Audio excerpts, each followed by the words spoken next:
Content Catchup. Alright, Jules, what an honour it is to be able to intro this for the last time of Season 1, 2020. Welcome to the Content Catch-Up, everyone. What a bloody year it's been, and what good fun it's been to start this podcast with you, Jules. Some would say, oh, what fun it is to ride in a one-horse open sleigh. Am I the one horse? Hey. Leading the pack? Are you insinuating I should ride you? Anyway. Jesus. Barks, we're here. Christmas. It's the Christmas Content Catch-Up episode. Let's add some jingle bells in here. The Christmas Let's rap. do... Are you going to rap about Santa? No, we wrap up our year, wrap up Season 1. We're here in our Christmas sweaters. We're here in our Christmas you've got sweaters. Shout out to Miriam Wallace for knitting this one for me. Great work, Miriam. This one... Did my brother buy it? But I'm rocking a Clippers ugly Christmas sweater, and let me say, it's a lot more Christmassy than yours, Jules. You can't have a crack at my mum on the podcast. I'm nothing but nice to Mon. You've talked far too much about my mum this season, but she'd appreciate it. But no, lovely lady. What a time of year it is. I mean, we've finished work. What have you got planned for the holidays? Are you doing anything? Nothing too much, Michael. Just the usual family Christmas, few drinks. Going to the Boxing Day test, actually. That's probably going to be the highlight of my Christmas period. Sitting there on... Nah. I think you're an idiot for thinking that. It's the most wonderful time of the year. I'm just going to make all Christmas lyric references throughout this. The whole episode is just corny Christmas sayings. People will turn us off if you go with that. Well, are we going to release this on Christmas Eve? I reckon this is what everyone wants to be listening on Christmas Eve. Fuck it, put it on Christmas morning. Push it back a day. Push it back a day. The 23rd is Wednesday. Yeah, fuck them. Let's give them to Christmas morning. Anyway, Barks, let's not go into organisational planning right now, because otherwise Critter will definitely turn off. But what are you doing for the holiday season? NBL? Are you going to try and catch a few games? Well, pre-season. When is it? I think the actual games start early Jan, but we'll probably be back in the swing of work things by then. But no, going away to Sandy Point, bit of the beach for a couple of days, maximum 2 days for this skin, but that's enough. Oh yeah. Family stuff, family, friends. So if anyone's looking for an autograph from Michael, you'll find him at Sandy Point. That's what he's saying. Well, I have been past as Cripper a few times, but that's not me saying it, it's other people. Poor man's Cripper. For the last time, should we have a look at... we've got a part of our Christmas wrap. It's Christmas content. It's got to be. It's got to be, Barks. And I'm going to take the lead on this one because I fucking love Christmas. No, you don't. You are the opposite of a person that would love Christmas. Why does everyone think I hate Christmas? I actually genuinely love it. Do you? I'm not a... Yeah, it's my time of the year. I'm gonna... Your Christmas sweater is black. I mean, that should tell you everything you need to know. I can't help the colours that my mum made, alright? The woman knows style. Anyway, I'm just gonna find this one again because I've misplaced it. But, one moment. One moment, please. Okay, a few moments later. A few moments later. Okay. So this is a quick one. Always thinking about different ways that we can integrate Christmas into our content plans over the holiday season. And some of them are a bit, too out there. Like we try and do too many things. We try and make Christmas the main focus. But I stumbled across this example from an Instagram account called Swap Kingdom. And what they've done is they've kind of integrated a Christmas-themed NFL Guernsey design over 12 days. And this is one of the best examples I've found. It's an example of the New York Giants if they went for a Christmas themed playing Guernsey. That's cool. I just, nothing really blow your mind about it, but I just thought it's kind of cool. So we'll have all the examples as per usual up on Instagram, Twitter and YouTube for everyone to look at around at home, but they're basically taken the existing New York Giants Guernsey and they've added a little bit of Christmas wrapping in the numbers. They've made the sleeve knitted wool instead of like the usual sleeve guard, and they put some snow just in the helmet. Nice and simple. think it's just a clean edit as well. A cool way to think about something. Yeah, I think the worst thing you can do with these, especially if it comes from because this is just a proposal, it's nothing official, it looks like Correct, Guernsey swap page, but the worst thing you can do is make it look like it's not the team, and not that I know the New York Giants, but that still looks like, it looks real. It doesn't look like a fake mock-up that's gone too far. Exactly. It's nice and subtle, and it seems like something a team would actually do. And Dave, sorry, I shouldn't say he. Dave gone through and done a couple of different examples of jumper swaps for different holidays as well. Really cool account if you're ever looking to follow some of these Guernsey swap ones. It's called Swap Kingdom on Instagram. Yeah. Shout out to them. People absolutely love this shit, by the way. I don't know what it is about mock jerseys and Guernseys, but people froth it. I think it's because it's like everyone always gets sick of a Guernsey at some stage, and it's always cool to see what other concepts. Do you remember on Reddit when they do the AFL / soccer team Guernseys, or they do the AFL and basketball team crossovers?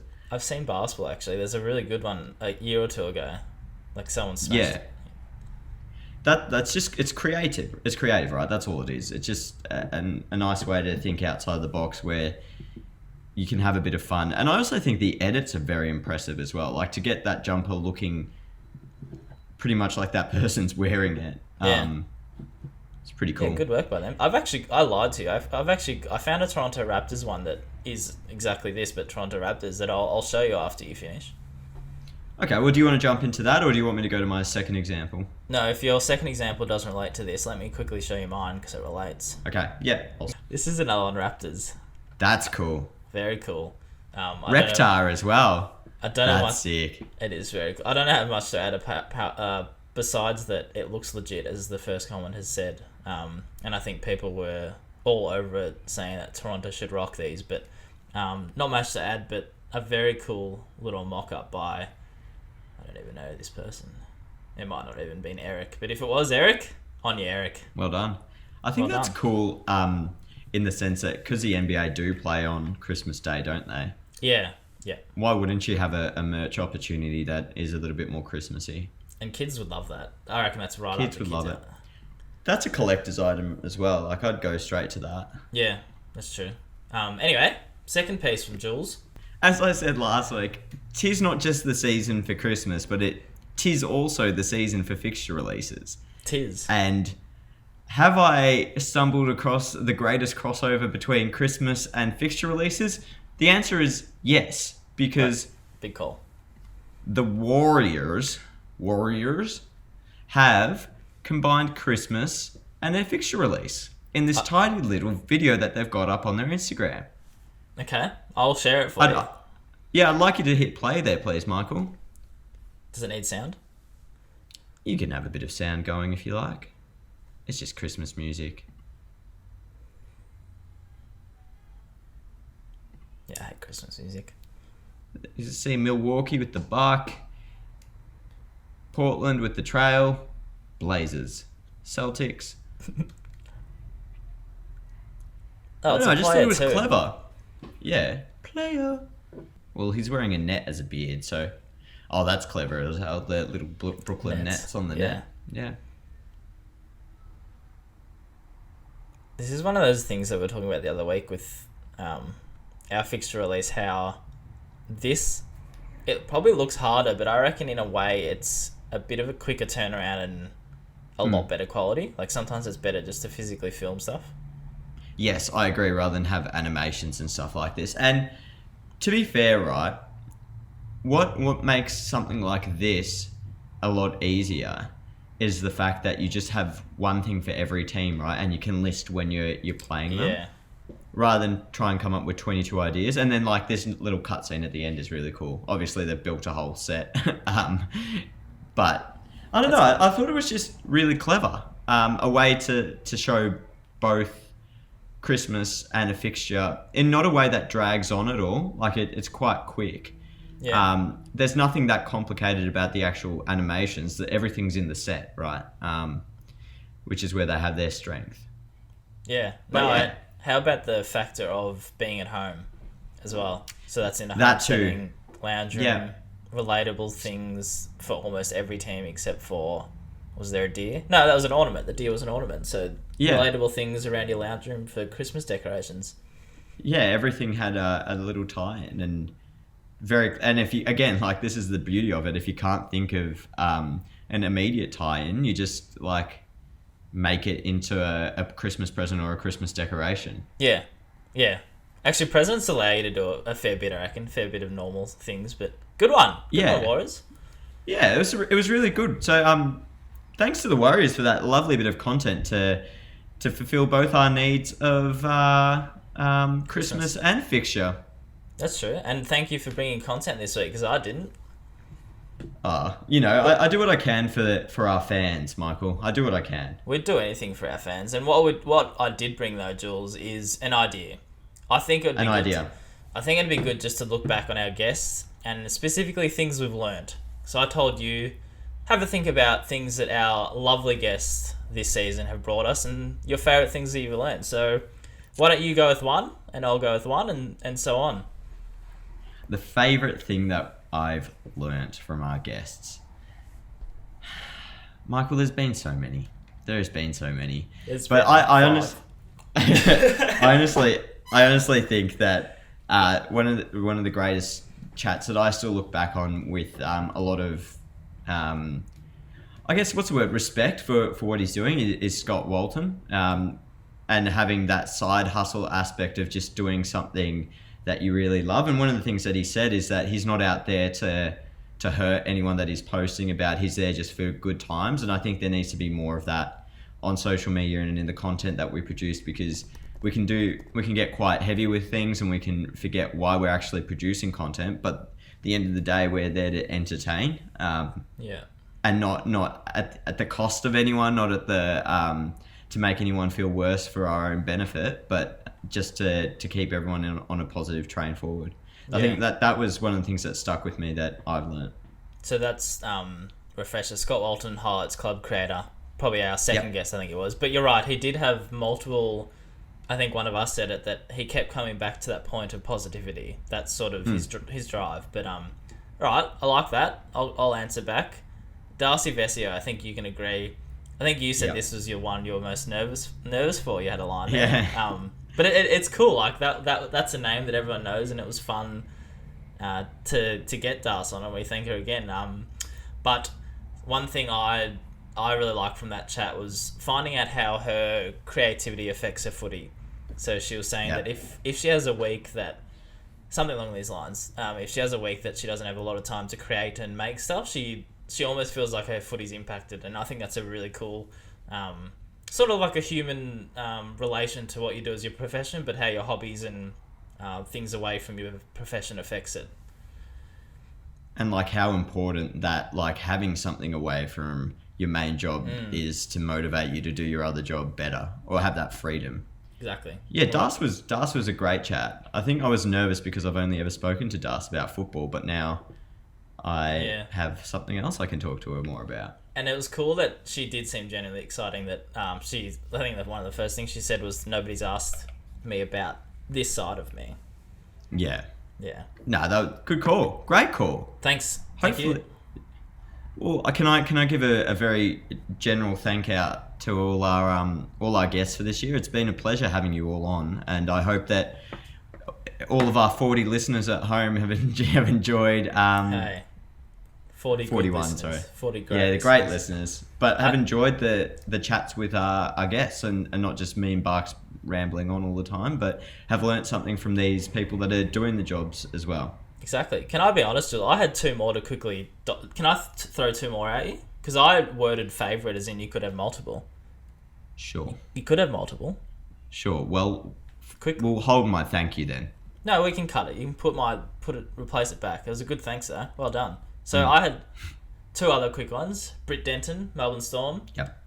My favourite learning was, one of it from her was, you don't have to have knowledge of the sport you work in and how it can actually positively affect your role. Boom. Yeah, that's true. I think that's a very good point. And we spoke about it with her, but like often having that freedom to bring new ideas to the table because you're not bound by traditional sports media think or sport specifics think is great. And you see that with Storm. They've got such a fresh approach to everything that they do. Especially these days, we talk about lifestyle, and you got to bring people want to relate to what you're talking about, and unfortunately, like not. You don't have to be obsessed with the Storm or the sport you're following. You sort of want to see the people behind it. So that was cool. Thirdly, quickly, Nick Bollock, big money from the Hornets. I just loved hearing how weren't his words, but it felt like getting shit done was the main skill he prides himself on. Not how good a photographer or videographer he is, but purely working hard and getting shit done is what I think I can relate to in a sense, but I loved hearing him talk about that. So they were my 3 sort of favourite learnings. No, I agree. Nick's energy that he brings to sport is just... It's what gets you through at the end of the day, because he's right. There are 40 other people lining up to do your job all the time. And what distinguishes you from that is the effort that you put into the role and how much you care about what you're doing. Yeah. I think, yeah. Anyway, sorry. Did I just steal your thunder? Not at all. You're talking back to me. Well done. Well, not talking back, responding to. Nick was great. I think all our guests were great. I think we took something from everyone, even like Michelle, in terms of having to wear multiple hats in your one role just to get stuff done, and sacrificing your time, and how you have to work up through the ranks. Darcy, obviously, with Cripsy, like how you stay fresh and engage an audience, and how like sometimes you can turn a passion into a career and all that kind of stuff. I think what's a really good note and sort of reflection on how much we enjoyed guests is that the original plan was to just go every 3rd episode, and we actually had back to back weeks, didn't we? I think we had about 3 in a row. Yeah. So many thanks to everyone that came on. It was a lot of fun. I know this is going to pop up in a second, but I think we had a question from a certain Darren Barker pop up on our Instagram. I don't know if you want to jump to this now, but it kind of ties in nicely to the guest chat. So, before you go ahead, Jules, Q&A is coming up. So we thought we'd get a few Q&As, but this is one of them. So do go on. Yeah, we'll carry on with this one. Darren actually asked, who is one person you'd like to have on the show next season and commit to it? So, Barks, I'm going to throw to you first. I was going to go the cheeky Darren.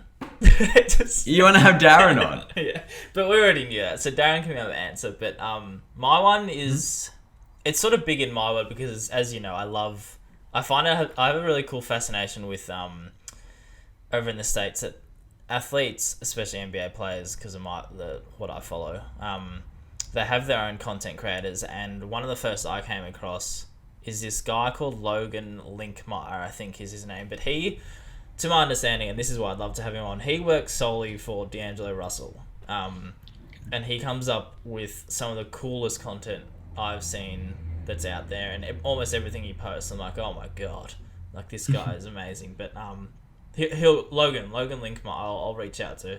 No promises on a result, but that's mine, Darren. Darren, I think apart from yourself and Mon in a combined episode, that's not happening. I would love to. This one, I don't know who's behind it, but I'm going to commit to finding out. I'm going to commit to reaching out to them. Benny the Bull. Oh, that's brilliant. I want Benny the Bull on the show. Love it. Because there is no mascot that does it like Benny the Bull. Or does it more consistently than Benny the Bull. I want him, and I want him, or her, whoever's behind the account, whoever's behind the ideas. I want them on the show. Love it. I'm going to try and find that out and reach out to them. That's a superb answer from you. Thank you. Darren. Thanks, Darren, for the question. Thanks. We really loved your support this year, and I love you lots. Can't wait to hang out. I love you too. You love all my family. Let's get on to this massive segment. This is a massive moment for our history. And I want you to intro it because the run sheet tells you to. Are we talking, is it that time where we of the year, yes. We try and crack one open? What? The final. Egg of the year. I should have got Pete to do Egg of the Year. Egg of the year. Egg of the year.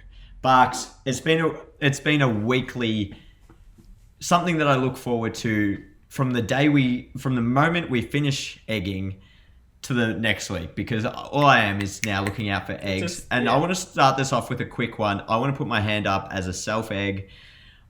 I accidentally tagged the wrong ball brother in the post the other day. I'm taking that on. I'm really sorry. I was doing it on the flight, not an excuse. And I was like, da-da-da-da-da. I'll take that one on. I know that Lonzo doesn't play for the Hornets. I know. I'm glad you said that, because you deserved it. And I speak to you? I probably didn't speak to you for a couple of days after that. It kept me up at night. And I'm really sorry. But what we're going to do here is we're going to roll through a few of our previous Egg of the Weeks, have some honourable mentions, and then we've decided on the winner of the Egg of the Year, which, Barks, I think you should talk to. But honourable mentions, let's kick it off. I want to give an honourable mention to the AFL. Any specifically, or you basically had one every week. We came close to egging them for the third time in a row, but I'm going to play the disclaimer now. Good move. But just some things they've done recently.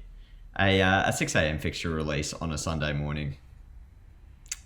Jules loves the AFL. Jules loves the AFL. I love the AFL and everyone does a good job, but just some questionable decisions. They get an honourable mention. It's fun. But also an honourable mention for doing a great job this year. Absolutely. Love you lots. No, I mean, in all seriousness, they did, because we got a season away. Let's go up the list. Sticking to the AFL, honourable mention. This seems rude, but just the Saints and New Balance. So they launched with their new partner, or sponsor, whatever you want to call them. New Balance, in the ad, front and centre, the player or players are wearing Nike boots. That's did you hear self-explanatory.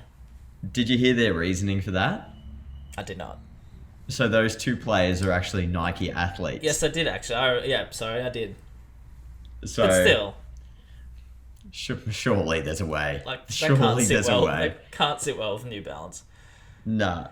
That's a good honourable mention.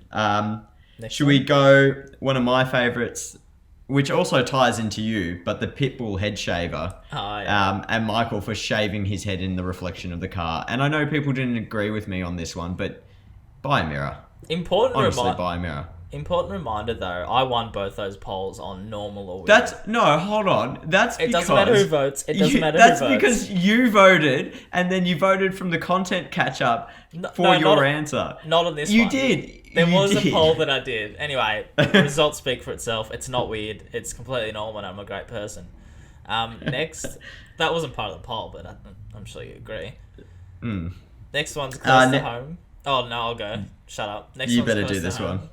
Well, this is Marnie from the Carlton Football Club. We hate to remind you, and I don't think you took it too well, but you misspelt of.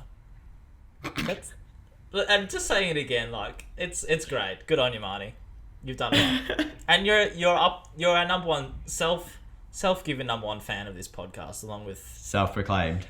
Yeah, there's a bit of competition there, but sorry we had to.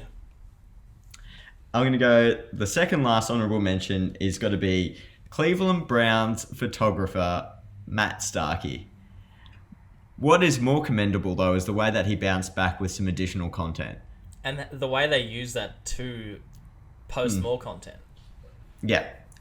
So both an honourable mention for the egg, but a commendation for a bounce back.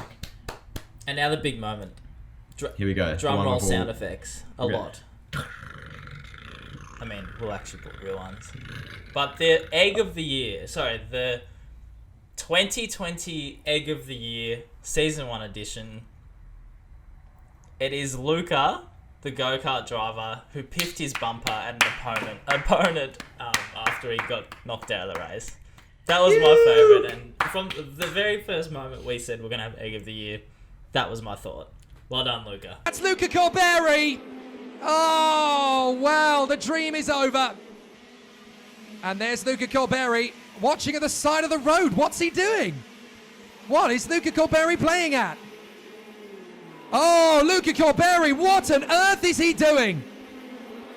I'm sorry, that is absolutely unacceptable. As Kramers makes the move on Baz Lammers. I just Like, it still baffles you. What the fuck was he doing? He's piffed his bumper. And we'll post it again. We posted it during the year when it happened, but we'll post it again because it deserves it. Jules, maybe you can even do a nice... I was going to say maybe you can even do a nice sketch with an award. I'll do a little... Yeah, maybe him on the podium with a bumper in one hand and an egg in the other. We should make a commitment. That'd be good. We should make a commitment to ask the egg of the year. Reach out to Luca. I was just about to say we should commit to getting him on the show and be like, what the fuck? Just talk us through. That would be hilarious. Just take us through a moment. Well, there you go, Bucks. The inaugural egg of the year. Well done. Thank you for all the eggs this year. It's a weekly. I was gonna say a daily game changer, but it makes our weeks. It does make our weeks. It's a lot of fun. It is. Speaking of a lot of fun, we thought to celebrate the final episode, we'll go to the old Q&As. So we asked people to submit questions. It could be on anything. It doesn't have to be content. It could be about Jules' shithead. It could be about anything. My shithead, dude. Yeah, that's fair. It's a fair bump. It's not actually. I love you. No. That was just you. That was all right. There's a nice question about us doing this one, but all right. Are you ready? You ready to do this? I'm ready. This will be fun. This will be fun. And I'll read out who said it, but we'll go straight from the top. Paddy from the Digital Rookie, great podcast and great supporter of this show. He needs to be said. He has commented on a lot and just given us, like, everybody knows when you start something new, you love hearing what people think of it, and he's given great feedback and his honest thoughts from the get-go. So Paddy's written in, what's the best opportunity 2020 has created for you? And that's a good start. Jules, do you want to go first? Honestly, I want to say that the greatest opportunity has been to do this with you, Michael. It's funny because that was my answer. And that's not because I want to suck up to you, because I think this creating this podcast, and obviously we went up into the hub together and spoke about a few ideas, but being able to do this and meet new people in the sports space, but also talk about what we do, I think that's been a lot of fun. So yeah. I'd say this, Paddy. That was going to be my answer as well, and I think it's a good challenge. We both said it was going to push ourselves in probably a direction we weren't 100% comfortable with, but it's been a lot of fun, and I think season 2 will even be more fun. But to get even more sincere, part of the answer was our friendship, Jules. I think 2020, we'll look back on that and be like, oh, I feel so warm and fuzzy. That was a great year for myself and Julian Wallace. Why do you have to get all emotional on me? I don't know. Everyone needs a bit of love. But I think in general, like, you're probably going to agree, 2020, it's been absolutely trash, but at least I hope it reminds everyone of the simple but important things. How much time you spend at home with your family, partner, pets, just how much time away from everything you generally are, and just being able to catch up with friends. I think a bit of a general one.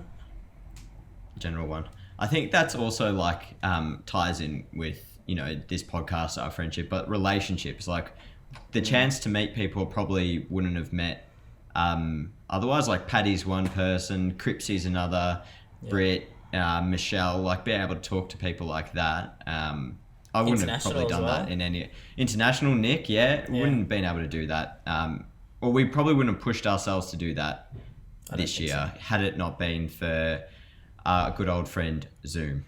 So. I think you said a good old friend Corona, because I mean, let's face it, that's what made us. We don't know if this would have started without it. No, probably not. We probably would just punched each other in the office and got on with it. Probably. It could have been equal amount of entertainment. All right, let's kick on. Ethan Daffy. Big thank you to Ethan. He left a lovely Does some great design work, by the way. Check out Ethan's Instagram. Yeah, good call, first and foremost. But he made a very nice comment on our Instagram post the other day. Just, this might be wrong, Ethan, but he's looking for a job in the industry, and he said something along the lines of how this podcast like this sort of inspire him or really give a good insight into what it's like. So that was great to hear. But he's given us, thank you, Ethan, and Merry Christmas. He's given us 3, so we'll just we won't ramble too much. But what was your first job within the sports media industry, Wallace? I work for the Essendon Football Club, digital media coordinator. Cool. Mine technically was freelancing for the NBL. That would have been, don't know, 5-6 years ago, but that was just basically video editing. That was my first little bit. All right. What's the most enjoyable part about your job? I think it's it's a combination of the people. The people that you work with are always great, and the environment. I think it's rare that you're able to work with such a broad range of people on a broad range of topics, but still be so narrow in a high performance, high energy kind of place. Yeah. I rambled a bit there, but that's kind of it. People and environment. You spoke for like 20 seconds, that's not rambling. But I agree.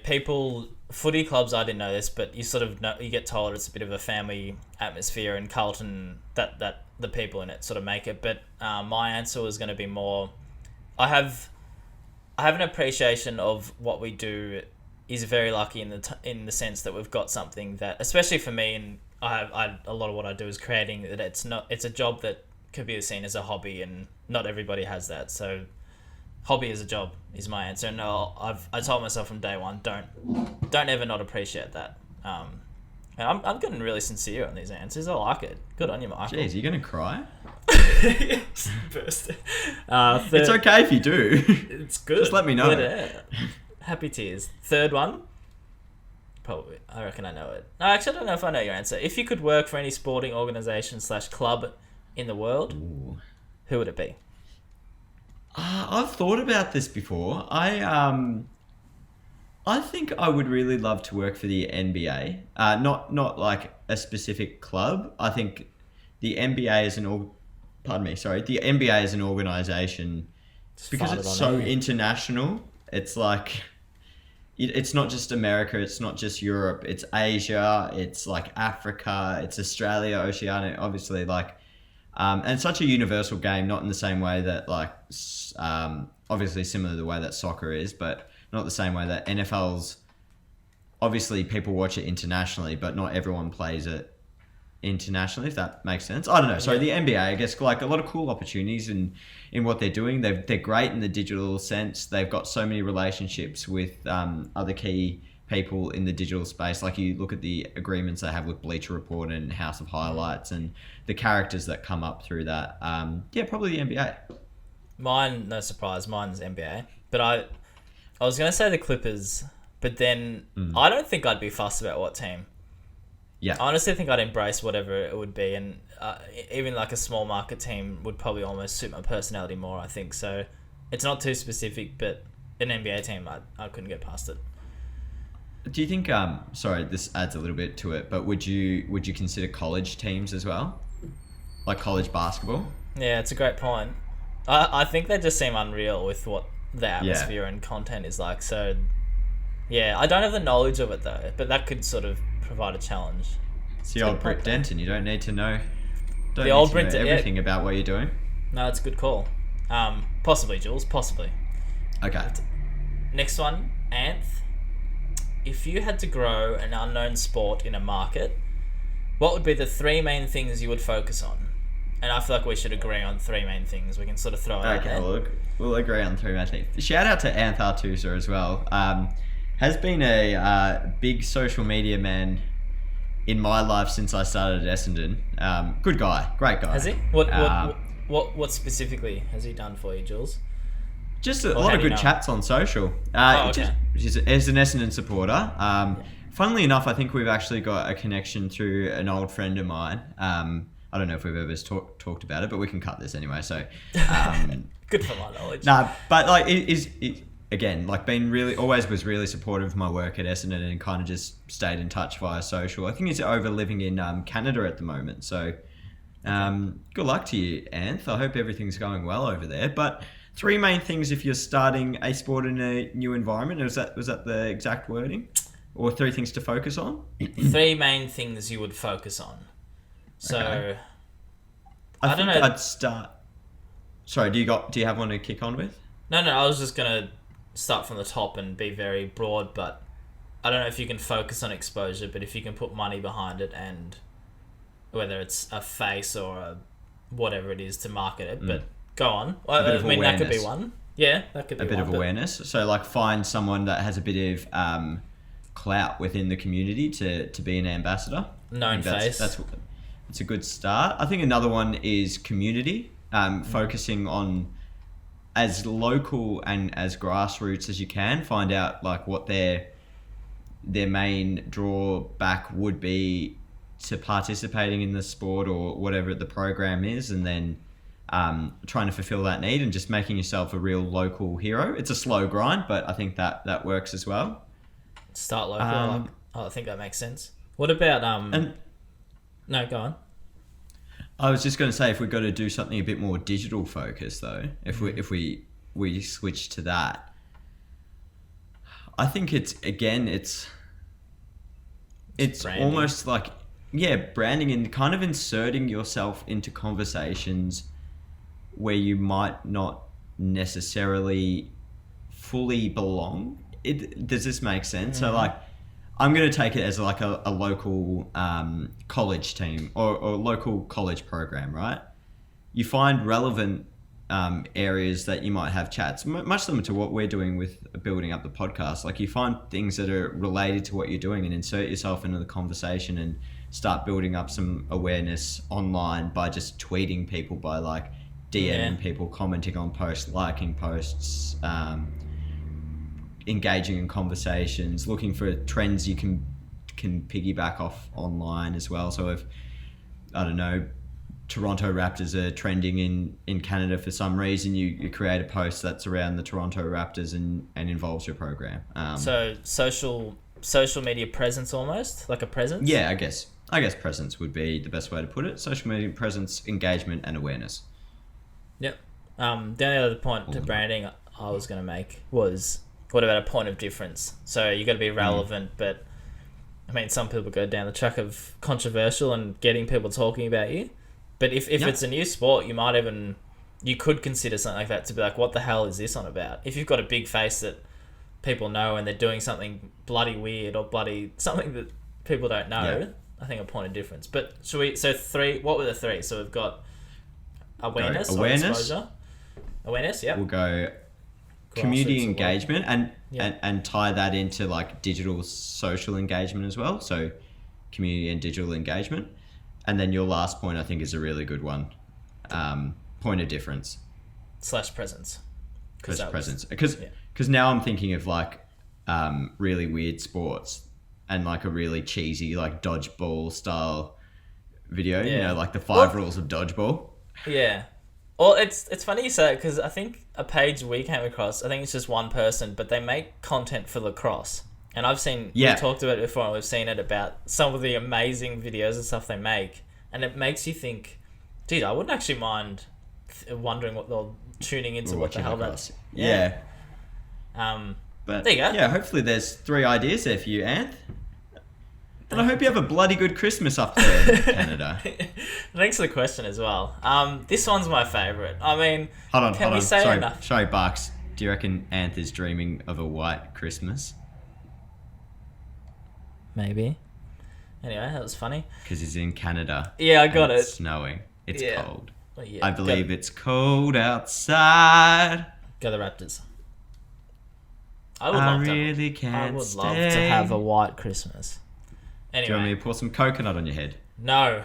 This next one is from the brilliant Elise. Can we say enough about Elise? What a lass. Hold on. Hang on. Number one.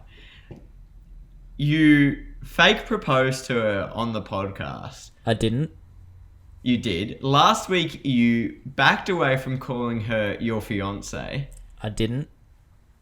And not only 2 days ago, you said you got down on one knee to practice getting ready for her. But Elise, there's 3 signs. If you're not getting a ring this Christmas, I think it's time to leave him. Wow, all right. Way to spread the negativity.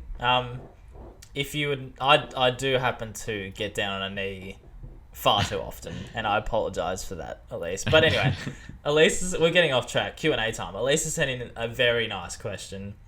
What's your favourite thing about each other? Meaning me and you. Oh. I've got an answer if you want to think about it.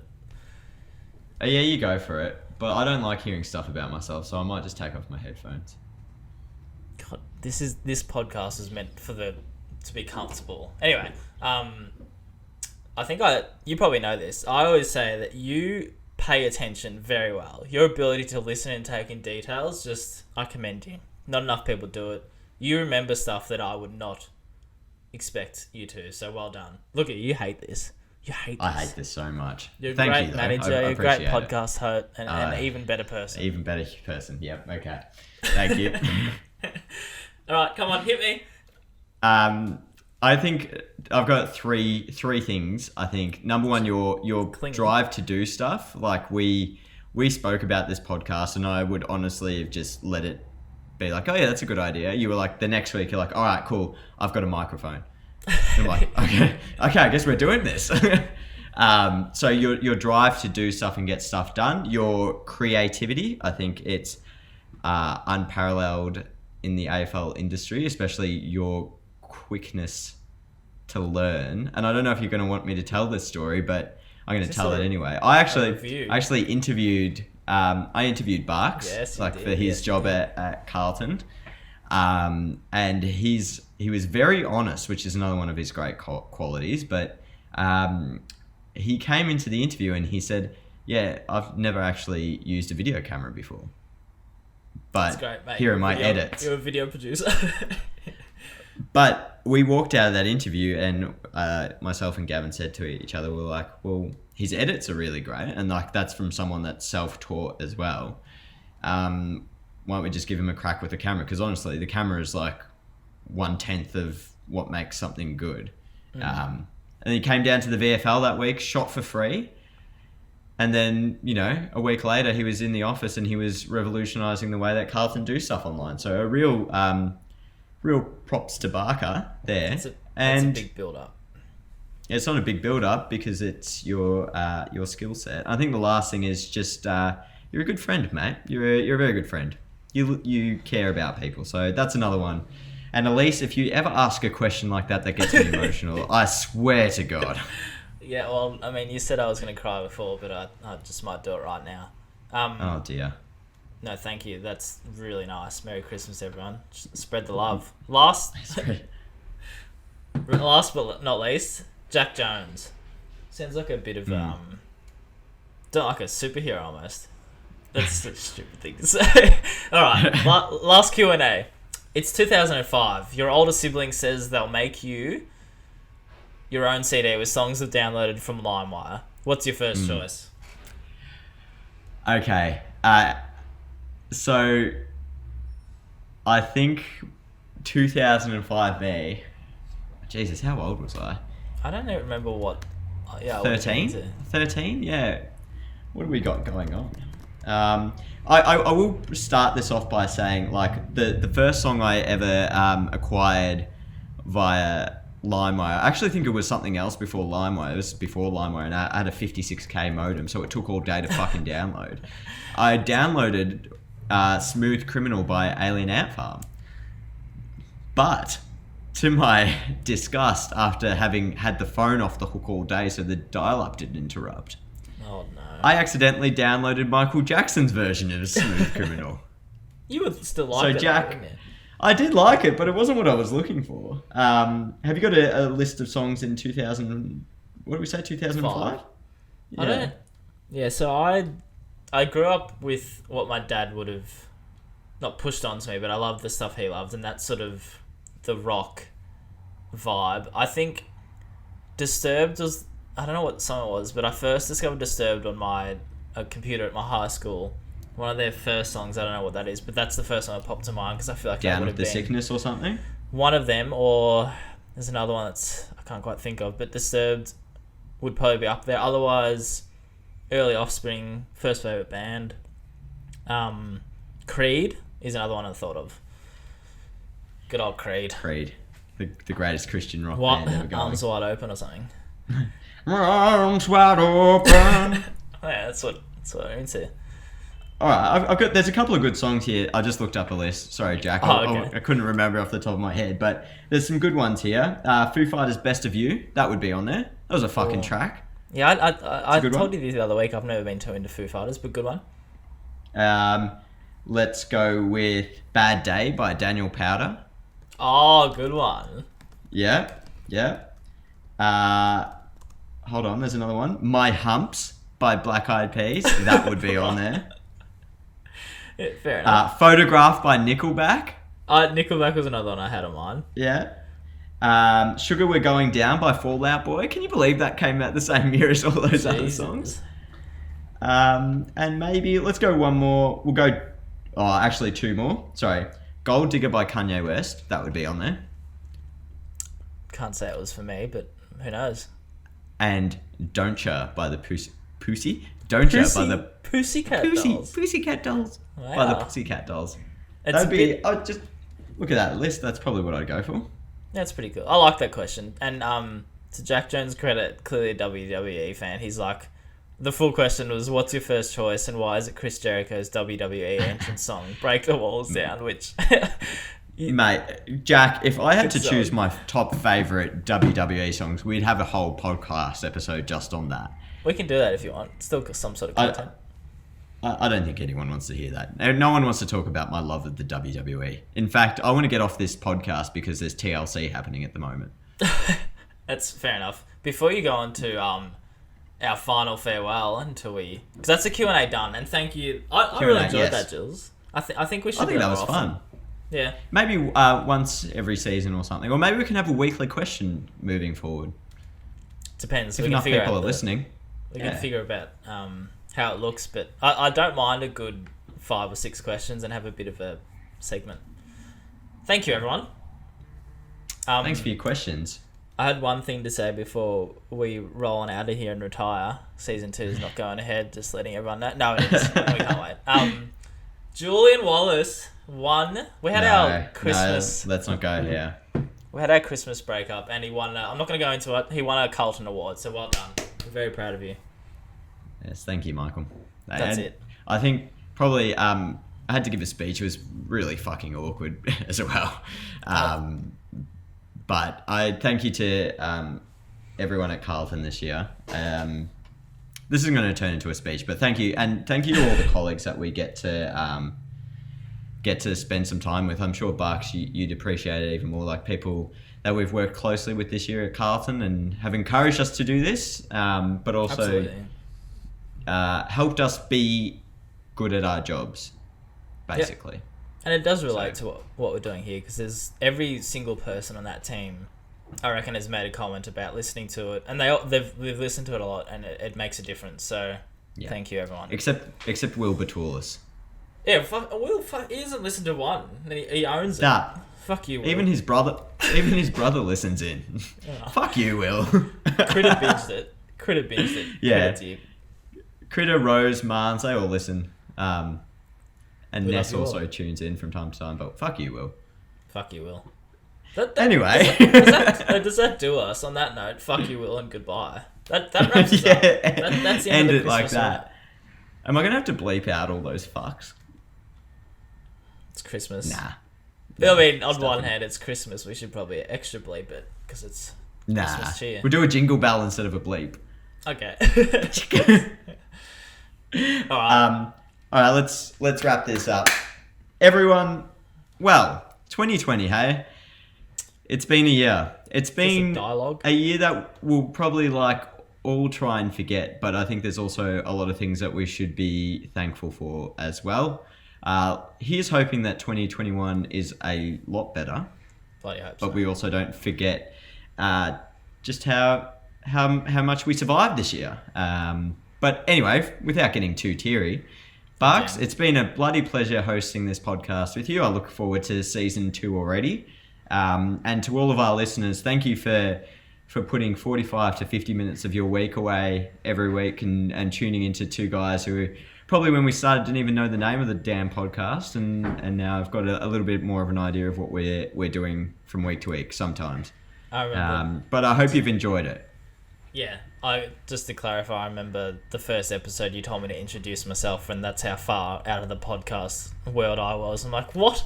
You want me to do a proper introduction? No, but genuinely, thank you to everyone. It's been very cool to see people sort of get around us and give us their thoughts. So Content Catchup family, we'll call them our family. We appreciate it. And we'll hope everyone stays safe over the holidays and has a few cheeky lemon, lime, and bitters. Beverages. And we will see you fresh in 2021 for season 2. Massive season 2. Massive. Take care of yourselves. Say hello to your mothers and your fathers and your Merry sisters Christmas, everyone. and your brothers. Everyone Merry else, Christmas. Thank you. Goodbye. Goodbye. Bam, bam, bam, bam, bam, bam, bam, bam, bam, bam, bam, bam, bam, bam.